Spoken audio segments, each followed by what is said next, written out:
তোমাদের দুজনকে কিছু কোশ্চেন করব আলাদা আলাদাভাবে। সেজন্য আগে সামি তুমি বাইরে যাও, আগে আরশকে জিজ্ঞাসা করব। ঠিক আছে। বাংলাদেশের মহান নায়ককে? বঙ্গবন্ধু শেখ মুজিবুর রহমান। ভালো ভালো, খুব ভালো। একজন বীর শ্রেষ্ঠর নাম বলো তো। অনেকেই তো আছে, যেমন বীরশ্রেষ্ঠ নূর মোহাম্মদ শেখ। বলো তো ভারত কবে স্বাধীন হয়? ভারত 1942 সালে স্বাধীন হব করতে করতে শেষে 1947 সালের 15ই আগস্ট স্বাধীন হয়। খুব সুন্দর, এটাই লাস্ট প্রশ্ন। বলো তো আকাশে কতগুলো তারা আছে? এখনো সেটা জানা যায়নি, তবে বিজ্ঞানীরা এটা নিয়ে গবেষণা করছে। ভালো ভালো, এখন তুমি গিয়ে সামিকে পাঠাও।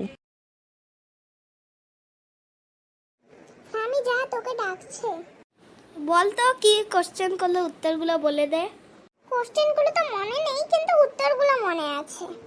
সেটাই বল। বঙ্গবন্ধু শেখ মুজিবুর রহমান। অনেকেই তো আছে, যেমন নূর মোহাম্মদ শেখ। 1942 সালে হব করতে করতে শেষ পর্যন্ত 1947 সালে 15ই আগস্ট। এখনো জানা যায়নি, তবে বিজ্ঞানীরা এটা নিয়ে গবেষণা করছে। থ্যাংক ইউ ভাই, থ্যাংক ইউ। আমি তাহলে যাই। তোমার নাম কি? বঙ্গবন্ধু শেখ মুজিবুর রহমান। বাবার নাম কি? অনেকেই তো আছে, যেমন নূর মোহাম্মদ শেখ।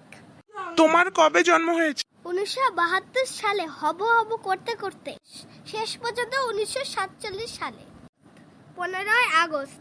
তুমি কি পাগল? এখনো জানা যায়নি, তবে বিজ্ঞানীরা গবেষণা করতেছে।